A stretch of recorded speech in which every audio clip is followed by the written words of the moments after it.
Hello, everyone, and another very warm welcome to yet another edition of Marketing the Invisible. My name is Tom Poland, beaming out to you from little Castaways Beach here in Australia, joined today by Adam Lean. Adam, g'day, sir. Very warm welcome to Marketing Invisible. Where are you hanging out? I am in Columbia, South Carolina, over in the United States. And in the aftermath of the presidential elections. Let's not go there, right? Oh my goodness, I am so glad that's over.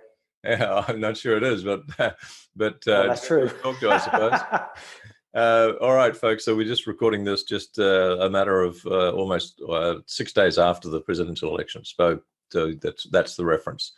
For those of you who don't know Adam, he's been an accountant and built a seven-figure business that grew to be an industry leader. He's now got on a mission to help 10,000 business owners know how to make more money. And in the title, which I had a little wry smile at because I thought, my goodness, that's so true. Why your business is not as profitable as it should be and what you can do about it. And my wry smile was, as a marketer, I always like my headings or my titles to be 100% pinpoint accurate. And I initially looked at that and thought, well, how does Adam know it's not as profitable as it should be? Then I thought about all the businesses I've owned and all the clients I've had, and I'd say that's not very wide of the mark at all. It can be a lot more profitable than it currently is. So, Adam, our 7 minutes is going to kick off now. Let's start with question number one. Who is your ideal client? Our ideal client are business owners who own small to medium-sized businesses that are working incredibly hard, and they just know that their business should be more profitable. They're working hard, they're just not seeing the money in the bank account. Right. And so anybody that just needs help with that. Yeah, and then all this money seems to be flowing through their bank account and not sticking absolutely. around. That's right. So that probably leads us 6.5 minutes left. Question two leads us into this question. Can you help us understand in more detail what is the problem you solve for these folk? So there's a lot going on in a business. As a business owner, you're wearing all the hats, and you have to deal with marketing and sales and operations and a slew of other things. Right. But the point of a business is to make money. And so the number one problem that we solve is to help business owners make more money. And that's why business owners are in business in the first place, even if they give all the money away to charity. The fact remains that the point of the business is to make money. So that is the problem that we solve. Perfect. In a nutshell, to make money. So let's go to question three. Just over 5.5 minutes left. We've got this business owner. They're working hard. The money's going into the bank account, but it seems to be flowing out just as fast, if not faster. Other than that, what are some of the typical symptoms that your ideal client is going to be experiencing in their business before they get to work with you? They really simply don't know what to do.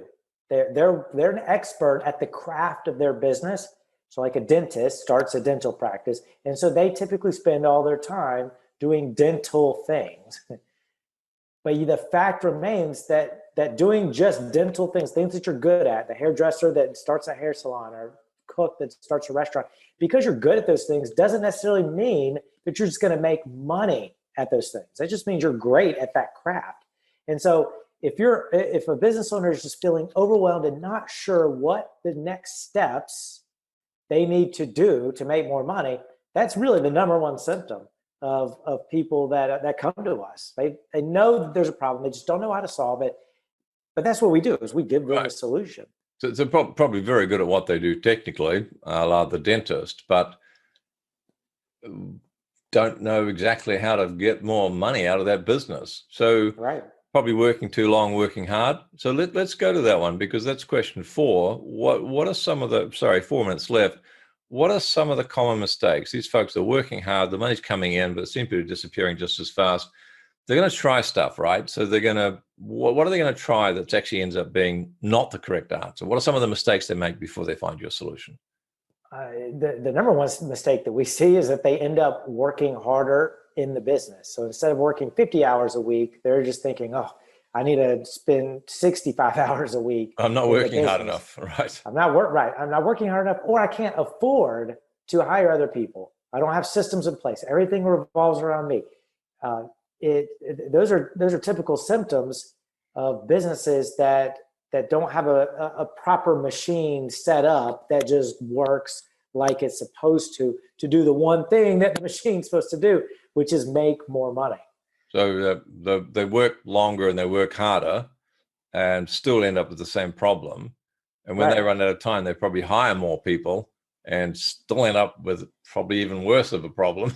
That's right. They're like that hamster on that wheel. Right. The wheel's going around, but never going in the same place, and never going in a different direction. It's just you're staying in place, but you're running faster, faster, faster just to stay in the same place. Yep. And that's frustrating. That leads to burnout and overwhelm and and then when payroll is due tomorrow and you don't have the cash in the bank account, that leads to stress and none of these things are good. Okay, so let's go to question 5 then. Just over 2.5 minutes left. Let's give people some light at the end of the tunnel. What's one valuable free action that someone listening to this could take that's not going to solve the whole problem maybe, but it might take them a step in the right direction? The valuable free action, I love that, by the way, is to know exactly where you stand for certain numbers, just so you can see what's working and what's not. So the book, I think we're going to talk about in number 6, will help you understand what's working and what's not. And this is a very quick read, but just understand where you are for the past 12 months for these certain numbers so you can clearly see what's working and what's not in your business. So question 6 is going to be the valuable free resource that people that's kind of going to cover off question 5 and 6, because folks, if you go to the CFOproject.com, CFO being Chief Financial Officer, the CFOproject.com/money book, and I'm sure you all know how to spell money book, that'll cover off questions 5 and 6, because it's going to give you the means to take that one valuable free action. And how many numbers are they looking for with that book, Adam? So in the book, there's just 5 different things that they need to pay attention to. 5 numbers. We could all do that. Okay, so that'll give you clarity, folks, over the numbers you need to be tracking, and I'll show you how to track them. It'll be a terrific step in the right direction. So question number 7, and we got 70 seconds left, so plenty of time. What's the one question I should have asked you but didn't?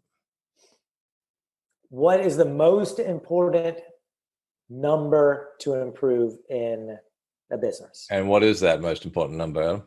Most people think it's either revenue or profit, but it's not. It's cash flow. Revenue is how much, it doesn't matter how much you make, it matters how much you keep. So revenue is how much you make.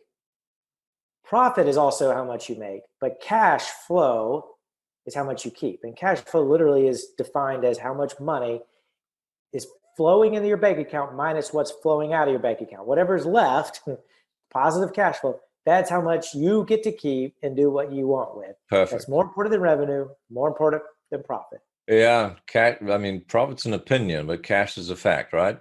That's right. You can make a ton of profit and not have any cash flow, and you'll be out of business tomorrow. Yes. Adam Leans, thank you so much for your wisdom and insights. Thank you so much for having me. Cheers. Thanks for checking out our Marketing the Invisible podcast. If you like what we're doing here, please head over to iTunes to subscribe, rate us, and leave us a review. It's very much appreciated. And if you want to generate 5 fresh leads in just 5 hours, then check out www.5hourchallenge.com.